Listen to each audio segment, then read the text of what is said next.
안녕하세요. 정보보안 전문가를 꿈꾸시는 여러분, 반갑습니다.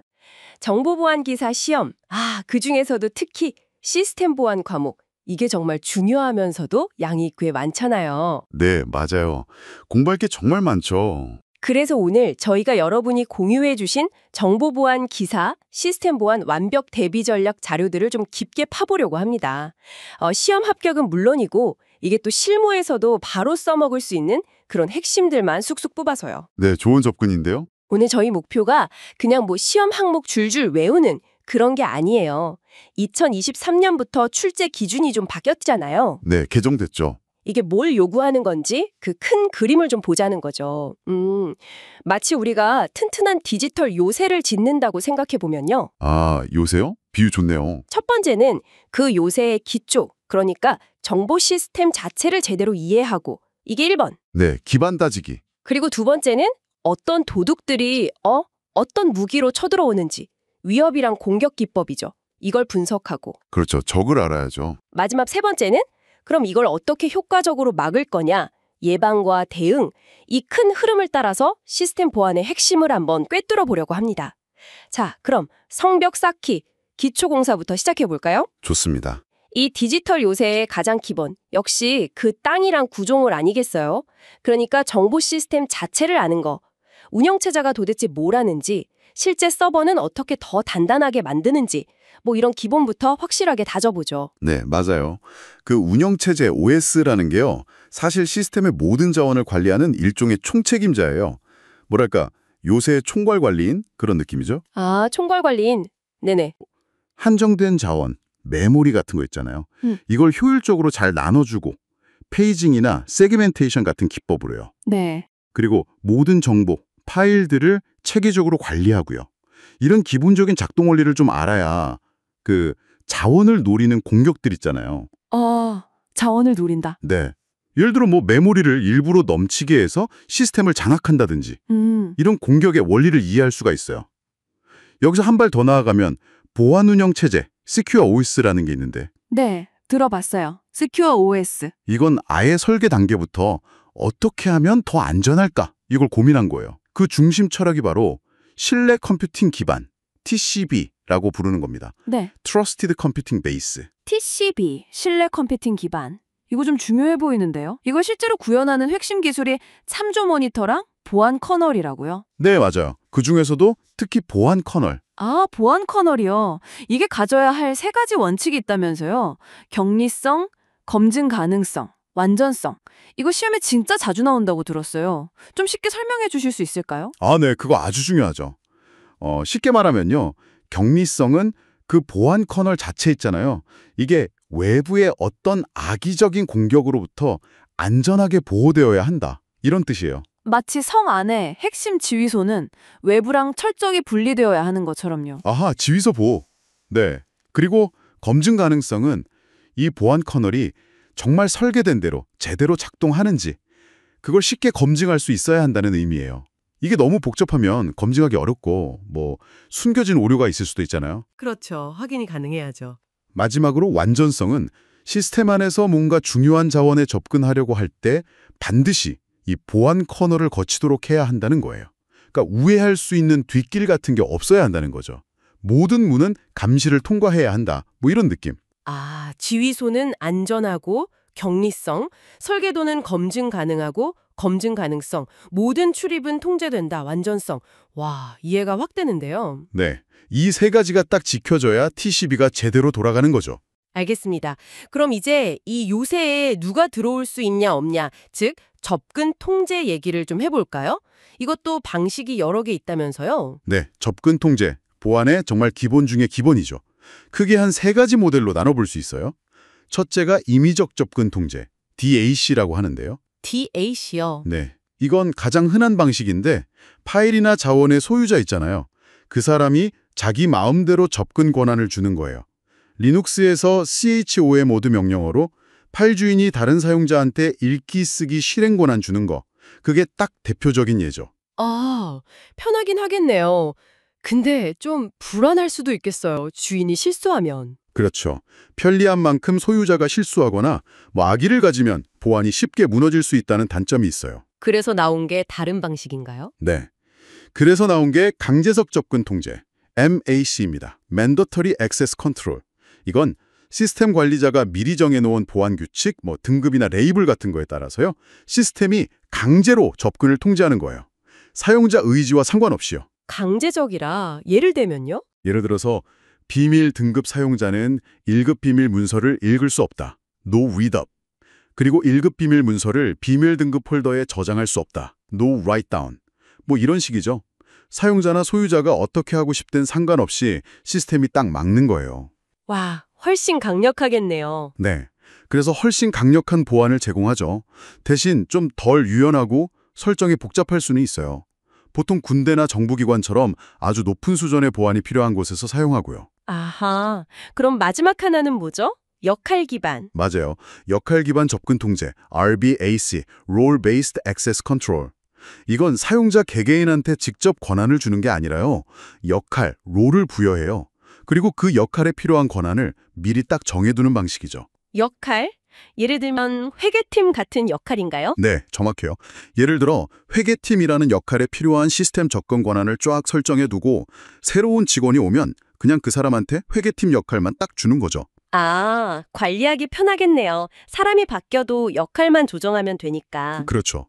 사람이 바뀌거나 부서를 옮겨도 역할만 바꿔주면 되니까 관리가 훨씬 편하고요. 또 각자 역할에 꼭 필요한 최소한의 권한만 가지게 되니까 최소 권한 원칙에도 잘 맞아요. 그래서 요즘 기업 환경에서는 이걸 가장 많이 쓰는 추세죠. 네, 이론은 이제 좀 감이 잡히는데 이걸 실제 서버, 예를 들어 리눅스 서버에는 어떻게 적용해야 안전할까요? K사 가이드라인이 중요하던데요? 네, 맞아요. K사의 주요 정보통신 기반 시설, 기술적 취약점 분석 가이드. 이게 실무에서는 거의 바이블 같은 거죠. 리눅스 서버 보안 강화의 핵심은 크게 4가지 정도로 볼 수 있어요. 첫째는 계정 관리. 계정 관리요. 네, 일단 가장 강력한 권한을 가진 루트 계정 있잖아요. 이걸로 원격에서 바로 접속하는 건 막아야 해요. SSH 설정에서 Permit Root Login No 이렇게요. 그리고 비밀번호는 당연히 복잡하고 길게 주기적으로 바꾸도록 강제해야 하고요. 또 중요한 게 시스템 설치하면 기본으로 생기는 계정들 있거든요. LP, UCP 이런 것들. 안 쓰는 건 다 삭제해서 공격자가 비집고 들어올 틈, 즉 공격 표면, Attack Surface를 줄여야 합니다. 아, 불필요한 문은 다 잠그는 거군요. 그럼 두 번째는 파일 시스템인가요? 아까 그 DAC 얘기할 때 나온 CHMOD 같은 거랑 관련 있겠네요. 네, 맞습니다.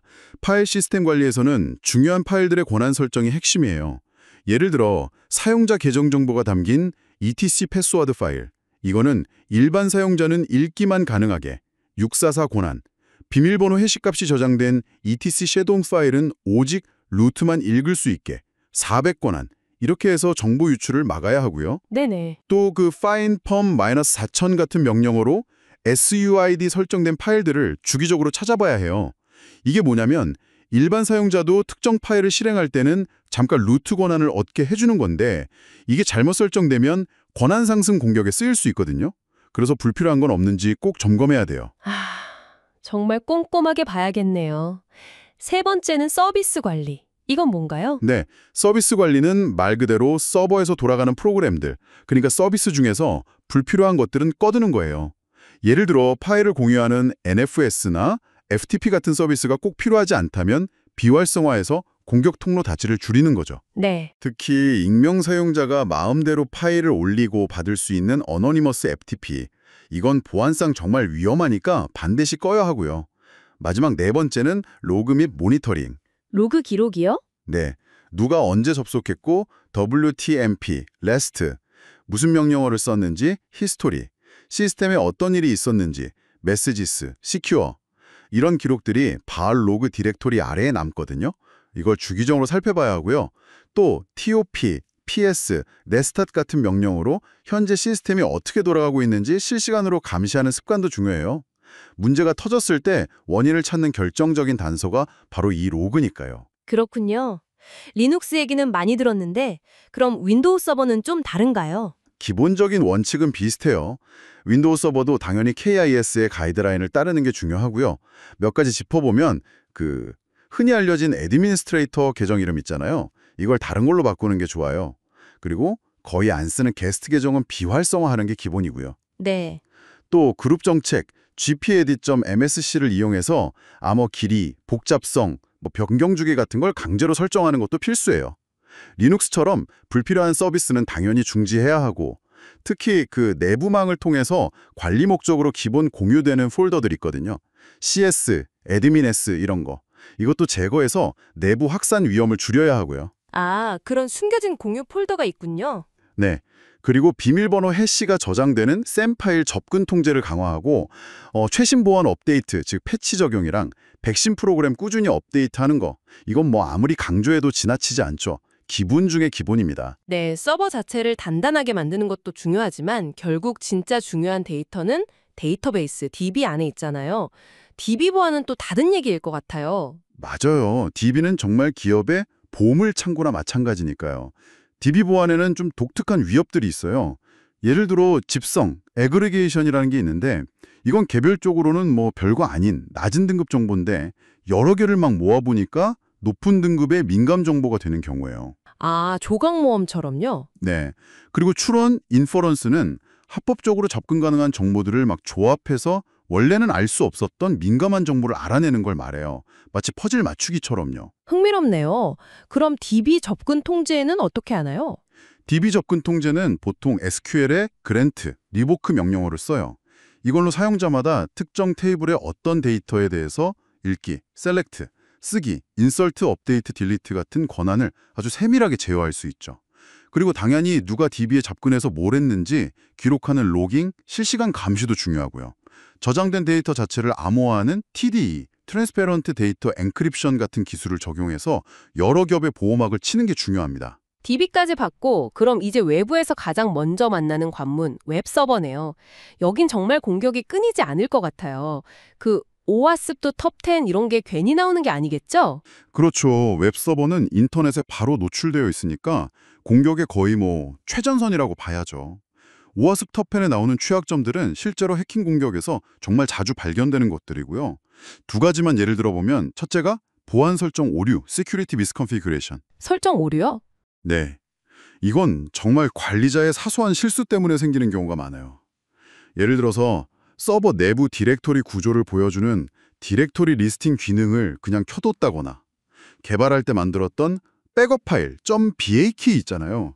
이걸 삭제 안 하고 그냥 둬서 웹사이트 소스 코드가 통째로 노출된다거나 어이쿠. 또 파일 업로드 기능 같은 데 쓰이는 푸시나 딜리트 같은 HTTP 메소드가 사실 필요 없는데도 그냥 허용해두면 공격자가 이걸 악용해서 악성 파일, 웹쉘 같은 걸 서버에 몰래 올릴 수도 있고요. 아, 정말 설정 하나하나가 중요하네요.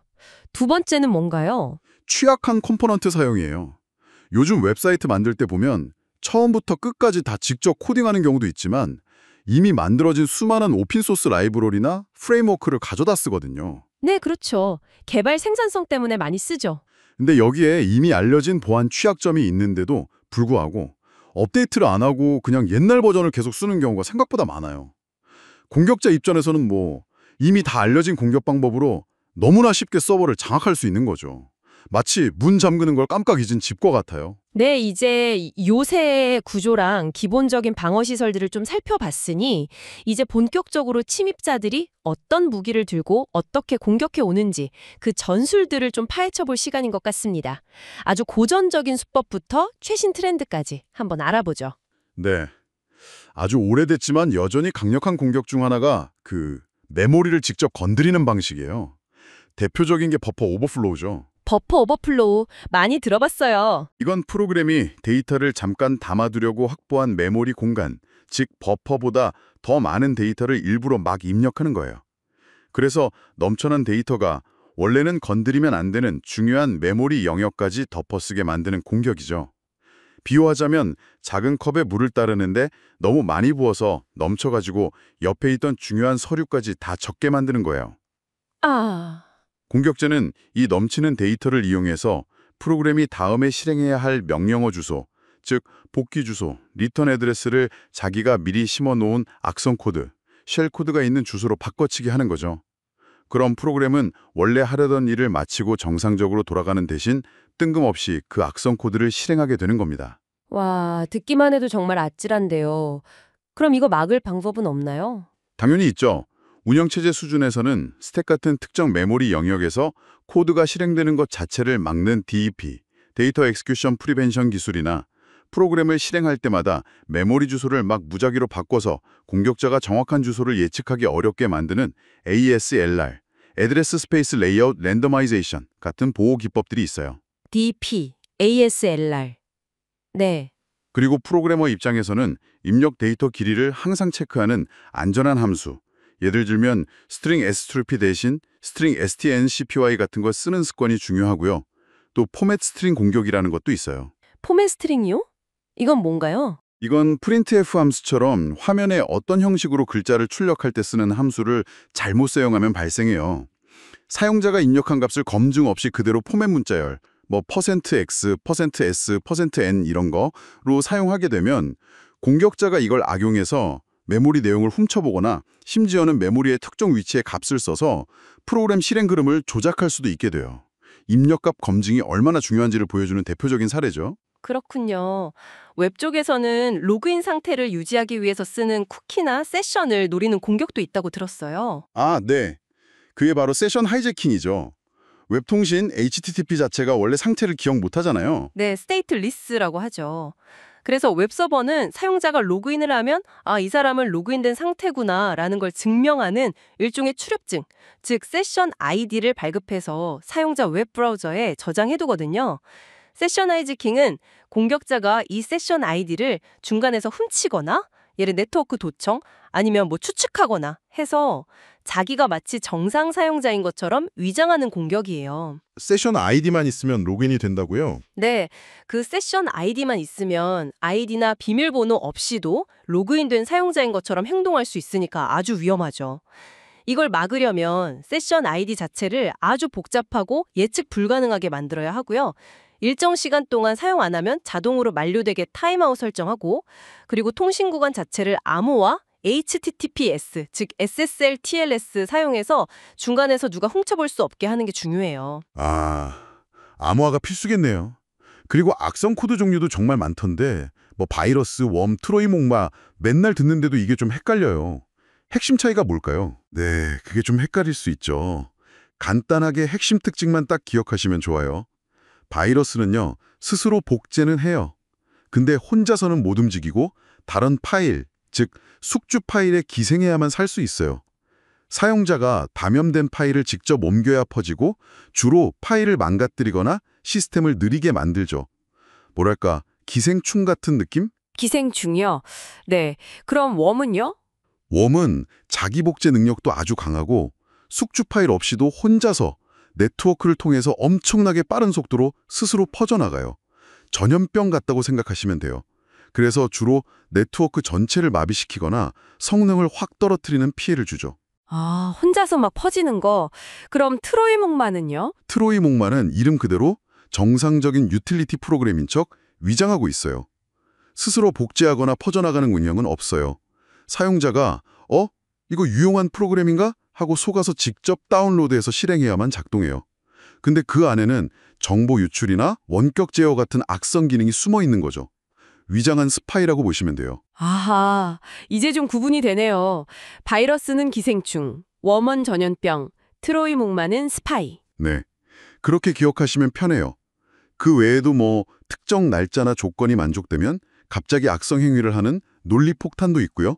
한번 시스템을 뚫고 난 뒤에 나중에 또 쉽게 들어오려고 몰래 만들어 놓는 들문, 백도어, 그리고 시스템 아주 깊숙한 곳에 숨어서 관리자 권한, 루트 권한을 훔치고 자신을 은폐하는 루트킥 같은 것들도 있어요. 요즘 제일 골치 아픈 건 아무래도 랜섬웨어 아닐까요? 걸리면 진짜 답이 없다고 하던데요. 아, 맞아요. 랜섬웨어는 파일을 싹 다 암호화해버리고 돈을 요구하니까 피해가 아주 즉각적이고 치명적이죠. 예전에는 주로 이메일 첨부 파일 같은 걸로 많이 퍼졌는데 요즘은 그냥 웹서핑에다가 취약점이 있는 웹사이트에 방문만 해도 몰래 감염되거나 드라이브 바이 다운로드, 파일 공유 사이트 통해서 심지어는 네트워크 취약점을 이용해서 스스로 막 퍼지기도 해요. 감염 경로도 다장해졌네요. 네. 그리고 한번 암호화되면 사실상 돈을 준다고 해도 파일을 100% 복구한다는 보장도 없고요.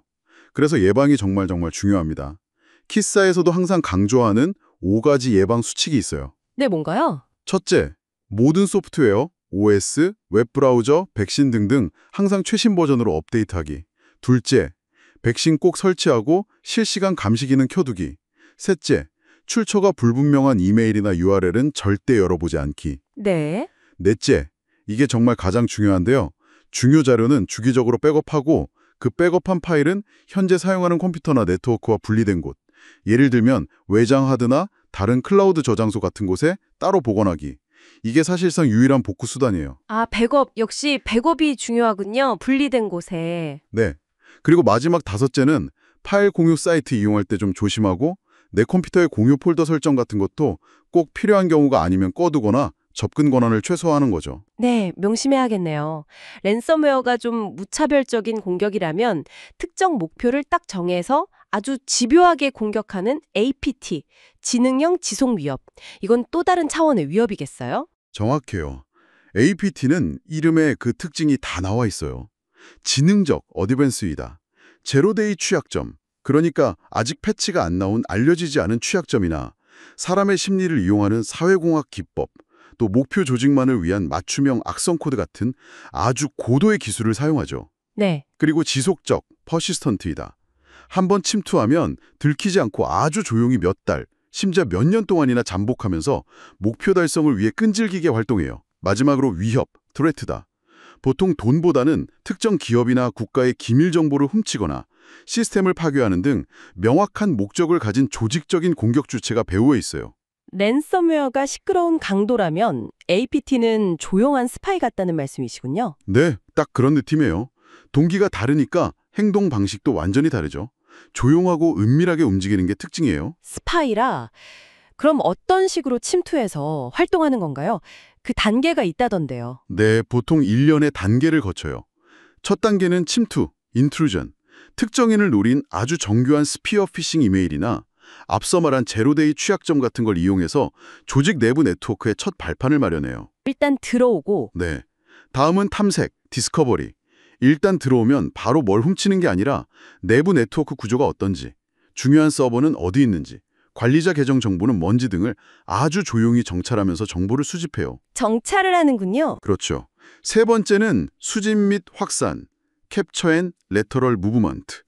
이제 슬슬 목표물에 접근하는 단계죠. 권한 상승 공격으로 더 높은 권한을 얻고 측면 이동, 레터럴 무브먼트라는 기술을 써서 처음 침투한 PC에서 주변의 다른 시스템으로 감염을 계속 넓혀가요. 그러면서 최종 목표인 핵심 데이터에 접근하는 거죠. 점점 안으로 파고드는 거네요.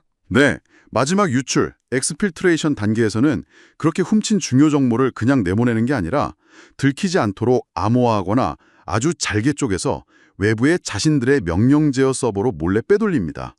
이 모든 과정이 몇 달, 몇 년에 걸쳐서 아주 은밀하게 진행되기 때문에 탐지하기가 정말 어려워요. 와, 정말 영화 같은 얘기네요. 이렇게 다양한 위협들이 존재하는데, 자, 이제 이걸 어떻게 효과적으로 막을 수 있을지 우리의 방어 전략과 무기들을 좀 점검해 봐야겠습니다. 네, 가장 기본적인 방어 무기라고 하면 역시 방화벽, IDS, IPS를 들 수 있죠. 이 세 가지의 역할과 차이점을 명확히 하는 게 중요해요. 방화벽 파이어월은요, 성문 검문소 같은 역할을 해요. 미리 정해진 규칙, 예를 들면 어떤 IP 주소에서 오는 어떤 포트 번호의 통신은 허용하고 나머지는 차단한다. 이런 식으로 네트워크 트래픽을 제어하는 거죠. 가장 기본적인 방어선이지만 일단 허용된 트래픽 안에 숨어있는 악성 코드라든지 아니면 내부자의 공격까지 막기는 좀 어려워요. 그럼 IDS랑 IPS는 뭐가 다른가요? 둘 다 침입을 탐지하고 막는 거 아닌가요? 아, 그게 비슷해 보이면서도 아주 중요한 차이가 있어요. 침입 탐지 시스템, IDS, 인트루전 디텍션 시스템은요, 네트워크를 지나다니는 트래픽을 옆에서 이렇게 복사해서 지켜봐요. 미러링 방식. 그러다가 의심스러운 활동, 예를 들어 알려진 공격 패턴이 보이거나 평소랑 다른 이상한 행위가 보이면 경보를 울리고 기록하는 역할을 해요. 보안 카메라 같다고 생각하시면 돼요. 네트워크 흐름에 직접 영향을 주진 않지만 탐지만 할 뿐 실시간으로 막지는 못해요. 아, 탐지만 하는 거군요. 그럼 IPS는? 반면에 침입 방지 시스템 IPS, 인트루전 프리벤션 시스템은 네트워크 트래픽이 지나가는 길목에 직접 딱 설치돼요. 인라인 방식. 그래서 지나가는 트래픽을 실시간으로 검사하고 문제가 발견되면 즉시 해당 트래픽을 차단해버리는 거죠. 무장경비원이라고 생각하시면 돼요. 실시간 대응이 가능하다는 게 장점이지만 만약 정상적인 트래픽을 공격으로 잘못 판단하면 오탐, false positive, 서비스가 그냥 멈춰버릴 수도 있다는 위험 부담이 있어요. 아, 장단점이 확실하네요. 탐지하는 방식도 두 가지가 있다고 들었어요. 오용 탐지랑 이상 탐지? 네, 맞아요. 오용 탐지, 미스유즈 디텍션은 이미 알려진 공격의 특징, 즉 시그니처를 미리 데이터베이스에 등록해놓고 네트워크 트래픽에서 그 시그니처와 똑같은 패턴이 발견되면 아, 이건 공격이다 라고 탐지하는 방식이에요. 알려진 공격은 확실하게 잘 잡지만 아직 알려지지 않은 새로운 유형의 공격, 제로데이 공격에는 속수무책이라는 단점이 있죠. 네. 반면에 이상 탐지는 아나몰리 디텍션은 평소의 정상적인 네트워크나 시스템 상태를 계속 학습해요. 그러다가 갑자기 평소와 확 다른 이상한 행위가 나타나면 이거 뭔가 이상한데? 하고 탐지하는 방식이죠. 그래서 신종 공격도 잡을 가능성이 있다는 장점이 있지만 가끔 정상적인 활동인데도 비정상이라고 잘못 판단하는 오탐, false positive가 발생할 수 있다는 단점이 있어요. 보통 그래서 이 두 가지 방식을 같이 쓰거나 상황에 맞게 선택해서 사용합니다. 그렇군요. 이런 소프트웨어적인 방어만으로는 좀 한계가 있을 때 하드웨어 기반의 보안 기술도 중요하다고 하던데요. TPM이나 HSM 같은 거요? 아, 네, 맞아요. 소프트웨어 보안 솔루션들은 결국 운영체제, OS 위에서 돌아가잖아요. 근데 만약 OS 자체가 해킹당하면 그 위에 있는 보안 프로그램들도 다 무력화될 수 있거든요. 하긴 그렇겠네요. 그래서 TPM, Trusted Platform 모듈 같은 게 나온 건데요. 이건 보통 컴퓨터 메인보드에 작은 칩 형태로 달려 있어요. 암호화키를 생성하고 안전하게 저장하거나 컴퓨터가 켜질 때 부팅 관련 파일들이 변조되지 않았는지 검증하는 등 하드웨어적으로 딱 분리된 공간에서 보안 기능을 제공해요. 마치 시스템 내부에 아주 작은 미니 금고를 두는 것과 비슷하다고 보시면 돼요. 아, 하드웨어 금고. HSM은 뭔가요? 그것도 비슷한 건가요? HSM은 좀 더 크고 고성능의 암호화 전용 장비라고 보시면 돼요. 암호화나 보코화, 전자서명 생성같이 계산량이 많은 암호 연산을 CPU 대신 아주 빠르게 처리해주고요. 역시 가장 중요한 역할은 암호화 키를 물리적으로 아주 안전하게 보관하는 거예요. 그래서 기출문제 같은 데서도 암호키 안전보관이라든지 빠른 암호 연산 처리 같은 키워드가 나오면 HSM을 딱 떠올리셔야 해요. 네, 알겠습니다. 와, 이렇게 많은 장비들이 각자 보안 기능을 수행하면 거기서 나오는 로그나 경고 메시지도 정말 어마어마하겠네요. 이걸 사람이 일일이 다 볼 수는 없을 텐데요. 그렇죠. 하루에도 수백만, 수천만 건의 로그가 쌓일 수 있거든요. 그래서 필요한 게 바로 EASM, Enterprise Security Management, 또는 요즘은 SIEM, Security Information and Event Management라고 많이 부르는 통합 보안 관제 시스템이에요. SIEM이요? 네, 이건 방어벽, IDS, IPS, 서버, DB, 심지어 PC 백신 로그까지 여러 종류의 보안 장비와 시스템에서 발생하는 로그와 이벤트 정보를 한 곳으로 다 모아요. 그리고 그걸 그냥 쌓아두는 게 아니라 서로 연관 관계를 분석해서 상관 분석, 그중에서 진짜 위험한 위협 신호를 식별하고 관리자가 한눈에 상황을 파악할 수 있도록 시각적인 대시보드 형태로 보여주는 역할을 하죠. 보안 관제센터의 종합 상황판이라고 생각하시면 이해가 쉬울 거예요. 아, 종합 상황판. 구성은 어떻게 되나요? 보통은 각 장비에서 정보를 수집하는 작은 프로그램, 에이전트, 모인 정보를 분석하고 저장하는 중앙 서버, 매니저, 그리고 분석 결과를 관리자가 보는 화면, 콘솔, 이렇게 구성되죠. 물론 이런 SIM 시스템이 있어도 로그 분석 능력 자체는 여전히 중요해요. 왜냐하면 침해 사고가 실제로 발생했을 때 로그는 공격자가 남긴 유일한 발자취이자 증거가 되거든요. 네. 그래서 리눅스의 바로그 아래에 있는 WTMP, 누가 언제 로그인 아웃했는지, BTMP, 로그인 실패 기록, 시슬로그, 전반적인 시스템 메시지 같은 로그 파일들이 각각 어떤 의미를 가지는지 알고 분석할 줄 알아야 하죠. 그리고 정확한 분석을 위해선 모든 시스템의 시간이 똑같이 맞아야 하거든요. 그래서 NTP, 네트워크 타임 프로토콜 서버를 이용해서 시간 동기화를 하는 건 정말 필수 중의 필수입니다. 시간 동기화, 네, 중요하겠네요. 그럼 APT처럼 아주 정교하고 집요한 공격에는 어떤 전략이 필요할까요? 단순히 방화벽 하나 세우고 백신 하나 돌리는 걸로는 턱없이 부족할 것 같은데요. 맞아요. 그래서 등장한 개념이 바로 심층 방어, 디펜스 인 뎁스 전략입니다. 이건 마치 중세시대 성곽처럼 하나의 방어선이 뚫리더라도 그 안쪽에 또 다른 방어선이 있어서 공격을 막거나 지연시키는 개념이에요. 아, 여러 겹으로 막는다는 거군요. 네. 네트워크 가장 바깥 종개부터 시작해서 내부망, 개별 서버, 그 위에 올라가는 응용 프로그램, 그리고 마지막으로 가장 중요한 데이터에 이르기까지 각 계층마다 방화벽, 접근 통제, 데이터 암호화, 행위 모니터링 등등 다양한 보안 통제 수단을 겹겹이 적용하는 거죠. 설령 공격자가 첫 번째 성벽을 넘더라도 두 번째 해자에서 막히거나 세 번째 성벽에서 탐지되거나 하는 식으로요. 공격을 완전히 막지 못하더라도 시간을 벌고 피해를 최소화하는 게 목표예요. 사실 우리가 앞에서 이야기했던 모든 요소들, OS 강화, 접근 통제 모델 적용, 각종 보안 솔루션, 방화벽, IPS 등 DB 보안 강화, 이런 것들이 전부 이 심층 방어 전략의 일부라고 볼 수 있어요. 큰 그림이 그려지네요. 그런데 아까 시그니처 기반 탐지, 오용 탐지로는 신종 악성 코드를 잡기 어렵다고 하셨고 이상 탐지는 또 오탐 가능성이 있다고 하셨잖아요. 그럼 APT 공격에 쓰이는 그런 신종 악성 코드는 어떻게 잡죠? 아, 네. 아주 좋은 질문이에요. 그래서 필요한 게 행위 기반 분석, 비헤이비어 애널리시스고 이걸 실제로 구현하는 대표적인 기술 중 하나가 바로 샌드박싱이에요. 샌드박스요? 모래상자? 네, 말 그대로 의심스러운 파일이나 링크를 실제 우리가 사용하는 운영 환경, PC나 서버와 완전히 격리된 가상의 모래상자 안에서 한번 실행시켜보는 기술이에요. 그 격리된 환경 안에서 이 파일이 어떤 다른 파일을 새로 만들려고 하는지, 레지스트리 값을 바꾸려고 하는지, 특정 네트워크 주소로 통신을 시도하는지 등등 그 파일의 행동 자체를 면밀히 관찰해서 악성 여부를 판단하는 거죠. 마치 폭발물 처리반이 의심스러운 물체를 안전한 격리 공간에서 터뜨려보는 것과 비슷하다고 할까요? 아, 가상 환경에서 돌려보고 판단한다. 네. 그래서 특히 APT 공격에 사용되는 맞춤형 악성 코드처럼 기존의 시그니처 방식으로는 탐지가 어려운 위협을 찾아내는데 아주 효과적이에요. 또 위협 인텔리전스라는 말도 요즘 많이 들리던데요. 이건 뭔가요? 위협 인텔리전스는 말 그대로 위협에 대한 정보를 미리 파악해서 활용하는 거예요.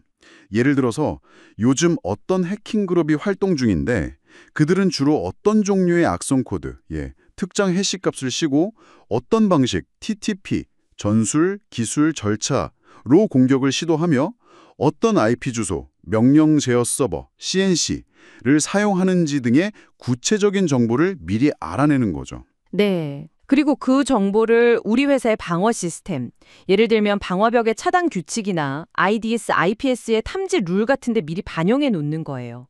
공격이 실제로 들어오기 전에 미리 대비하는 좀 더 능동적인 프로액티브한 방어 전략이라고 할 수 있어요. 적의 공격 계획을 미리 알고 대비 태세를 갖추는 것과 같죠. 네, 정말 이론부터 최신 기술 동향까지 쭉 훑어봤는데요. 결국 중요한 건 이렇게 배운 지식들이 실제 정보보안 기사 시험 문제에서는 어떻게 나타나는지 확인해 보는 거겠죠? 맞습니다. 아무리 이론을 잘 알아도 문제에 적용 못하면 소용없으니까요. 예를 들어서 네트워크상의 데이터를 몰래 엿듣는 스니퍼를 탐지하기 위해서 네트워크 칼드가 자신에게 오지 않는 모든 패킷까지 다 받아들이는 프로미스큐어스 모드 상태인지 확인하는 방법을 묻는 문제 같은 게 있었고요. 아, 네. 또 악성봇에 감염된 PC가 해커의 명령 서버 CNC와 통신하지 못하게 막는 방법으로 특정 악성 도메인으로 가려는 요청을 의도적으로 바른, 안전하거나 가짜인 IP 주소로 보내버리는 DNS 싱크홀 기술에 대해 묻는 문제도 있었어요. 그리고 당연히 방화벽, IDS, IPS의 기능과 특징을 정확히 비교하는 문제나 아까 설명드린 HSM의 핵심 기능, 암호키 안전보관, 빠른 암호 연산을 묻는 문제처럼 오늘 저희가 다른 개념들이 직접적으로 출제되곤 합니다. 그래서 이론학습과 함께 기출문제를 풀어보면서 아, 이 개념이 이런 식으로 문제화되는구나 하고 파악하는 과정이 정말 중요해요. 네. 오늘 저희는 정보보안 기사 시스템 보안 과목의 핵심 내용들을 디지털 요새를 튼튼하게 짓는 과정에 비유하면서 함께 깊이 파헤쳐 봤습니다. 오늘 나눈 이야기에서 가장 중요한 점은 단순의 개별 기술이나 설정을 달달 외우는 것이 아니라는 점입니다. 그보다는 시스템의 기본 구조를 먼저 이해하고 튼튼한 기초공사, 어떤 종류의 위협들이 존재하는지 분석한 뒤 침입 경로와 방식 파악, 이에 맞춰서 여러 겹의 방어막을 체계적으로 쌓아 올리는 심층 방어 전략 수립, 이런 통합적인 시각을 갖는 것이 핵심이라는 점입니다. 오늘 나눈 모든 이야기가 결국 이 심층 방어, 디펜스 인 뎁스라는 큰 그림으로 연결된다는 것을 꼭 기억해 주시면 좋겠습니다. 네, 맞습니다. 운영체제의 원리나 접근 통제 모델 같은 이론적인 기반 위에다가 키사의 점검 항목이나 실제 공격 기법과 같은 실무적인 지식을 쌓고 여기에 또 방화벽, IDS, IPS, CM, 샌드박스 같은 다양한 보안 도구들에 대한 이해를 유기적으로 잘 연결하는 것.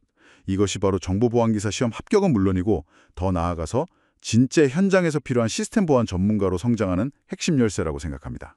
또는 관리하고 계시는 시스템을 한번 떠올려 보세요. 오늘 저희가 나눈 내용들에 비춰봤을 때 그 시스템의 가장 취약한 부분, 그러니까 여러분의 디지털 요새에서 가장 보강이 필요해 보이는 성벽은 어디라고 생각하시나요? 그리고 그 부분을 더 튼튼하게 만들기 위해 가장 먼저 적용해 볼 수 있는 심층 방어 전략은 무엇일지 한 번쯤 생각해 보시는 건 어떨까요? 오늘 저희의 깊이 있는 분석은 여기까지입니다. 여러분의 성공적인 학습 여정을 진심으로 응원하겠습니다.